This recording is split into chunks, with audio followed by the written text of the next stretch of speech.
What a glorious day. Remember this moment.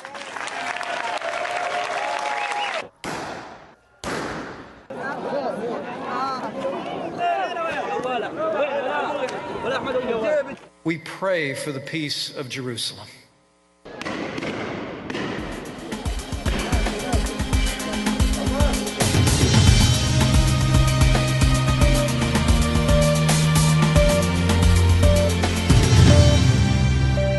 That recent special on PBS Frontline, titled Netanyahu's War, still resonates with me. The amount of time that we have spent dealing with prime ministers of Israel over the last 70 years really points out the futility of these negotiations, because no negotiations ever start where they should. Back to 1947, when the UN forced the partition agreement onto the Palestinians. Certainly there was a lot of sympathy at the time for the Holocaust, and there still is. It's time to reflect and take a new position, I believe, on the fate of the Middle East.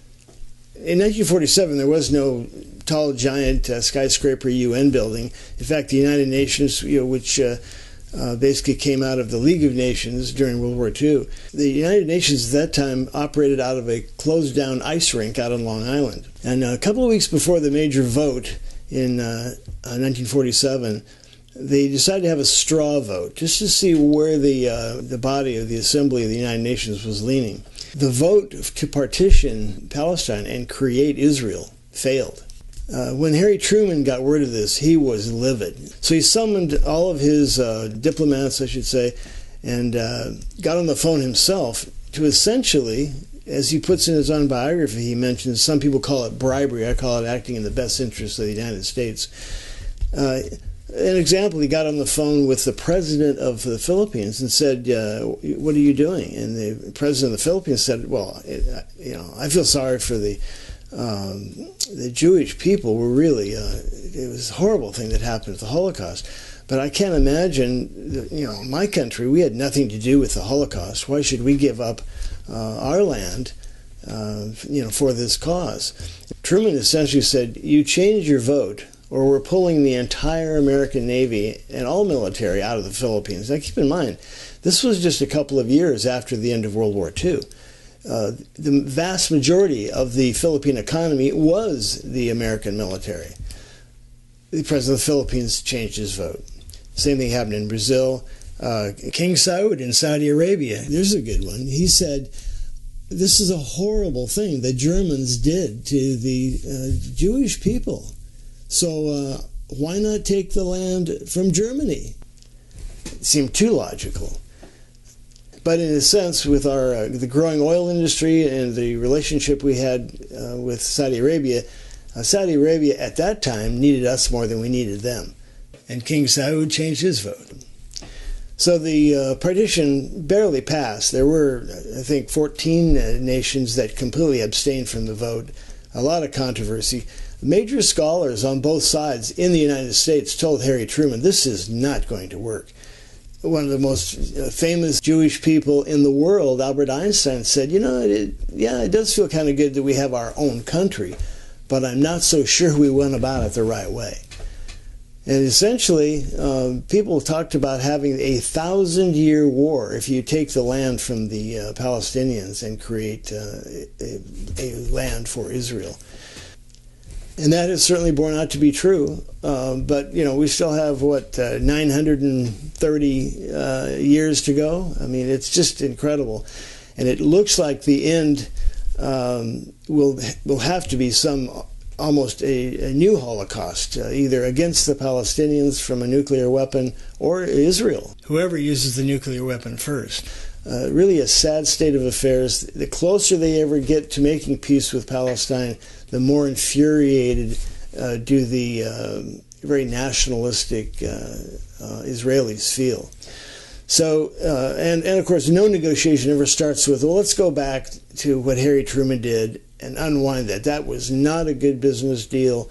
We fraudulently bribed people to vote in favor of the partition, and we need to go back and unravel that and start from scratch. No one's going to do that. That would certainly make headlines, but it's hard to say what it would do to the entire relationships with America and the world.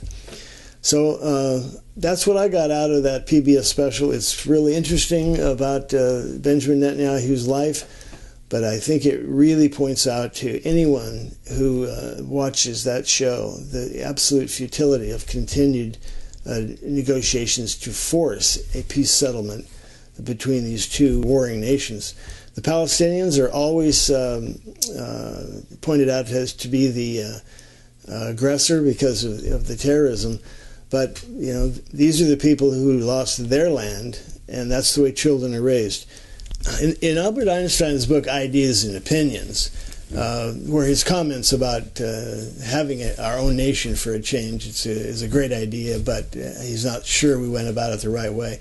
He also talks about Palestine before the partition agreement. In the early 40s, he was over there, a relatively young man, but he remembers how respected Americans were. And the young Palestinian boys, all they wanted to know about was American baseball.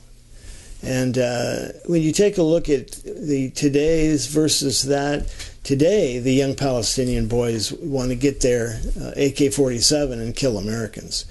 And it's really a horrible change. And when you realize that it came about from literally bribery of a vote of such magnitude, it's hard to ignore it, but I think it's something that no one is ever going to address.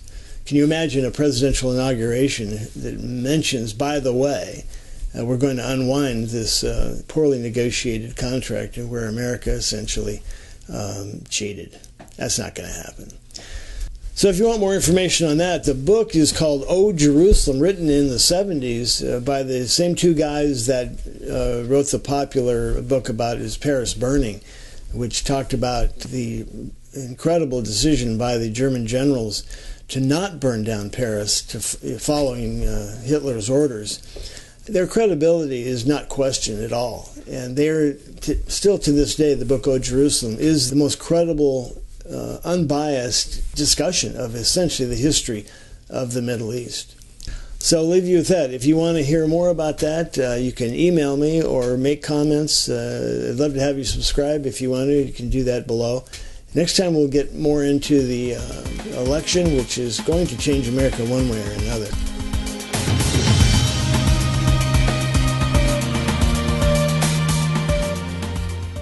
We pray for the peace of Jerusalem.